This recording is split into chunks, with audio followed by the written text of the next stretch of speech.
Con respecto a las cartas de recomendación, ¿qué es lo que tú te parece más importante que en el proceso o en la solicitud de tus recomendadores? Ujú.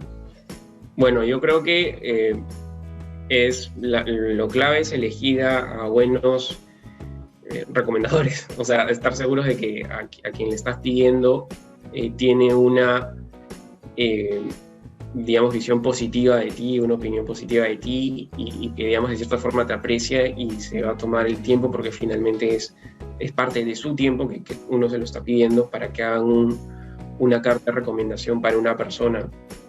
Entonces, yo creo que primero uno debería buscar a las personas que lo ven a uno como una buena persona y que de repente tienen también cierto, digamos, un afecto de repente o algún acercamiento a esa persona, porque finalmente ellos te van a dar parte de tu tiempo.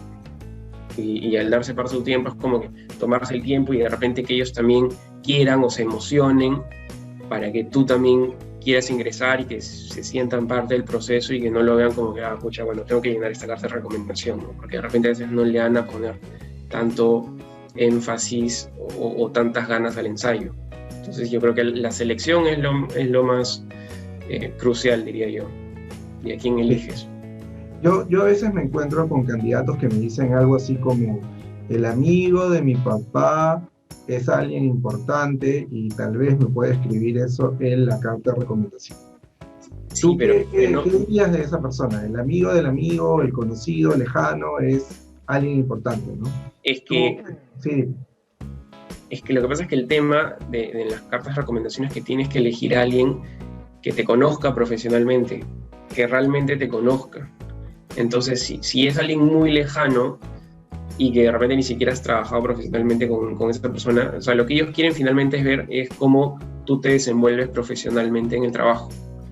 Entonces, eh, cómo esa persona, digamos, puede hablar algo, o sea, es más difícil y de repente no lo van a valorar tanto porque no van a encontrar la relación, oye, pero no han trabajado juntos o no han trabajado tan cercanamente juntos, entonces, ¿cómo puede conocer tanto a esta persona? Es más difícil evaluar o explicar cómo una persona se desenvuelve en el ambiente profesional si es que no han trabajado de la mano, si no es tu supervisor directo, es mucho más complicado, Ujú, es más difícil. entiendo.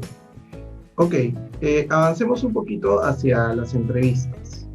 Ujú, ¿Ok?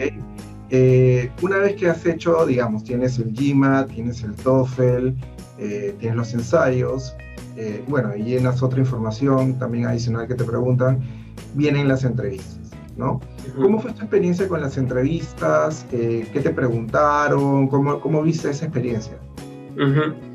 Claro, hay en realidad como que dos tipos de preguntas en las entrevistas. La primera es básicamente uno va a tener las respuestas porque son eh, preguntas que uno, digamos, ya sabe cuando hizo el ensayo, que es ¿por qué un MBA? O cuéntame un poco de tu currículum, o por qué esta universidad. Son preguntas que uno ya tiene que saber, porque obviamente igual tiene que ir algo preparado, más o menos para ser conciso en tu respuesta. Ujú. Y la otra son preguntas un poco más de por decirlo en el sentido de, no sé, cuáles son tus debilidades, o dime tu mejor logro en el trabajo, o dime una vez en el que te dieron feedback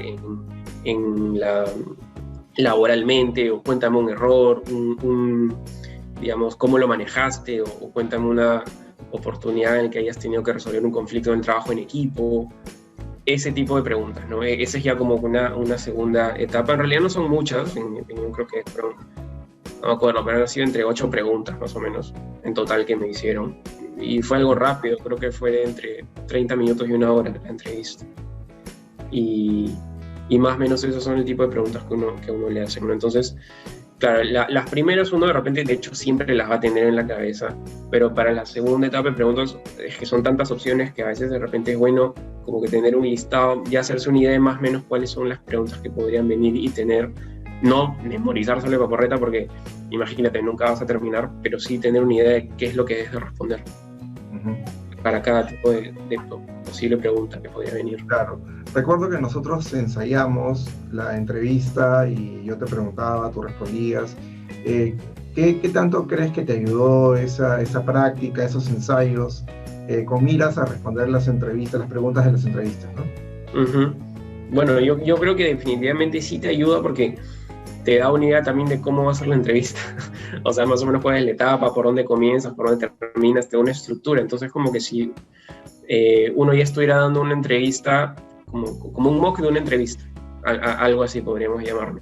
Entonces, más o menos también te da una idea de si es que te demoraste mucho, o de repente lo hiciste muy corto, o de repente no es apropiado, no respondiste adecuadamente la pregunta que te están haciendo. Entonces, eso sí te ayuda un poco a enderezarte y a saber más o menos cómo responder las preguntas. ¿Tú crees que las preguntas que practicamos de alguna manera se parecían a las preguntas reales que te hicieron?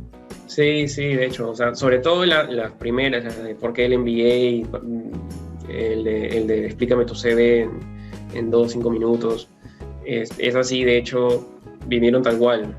Las que sí, obviamente cambian son las últimas, ¿no? Pero las primeras, de hecho, creo que todas vinieron.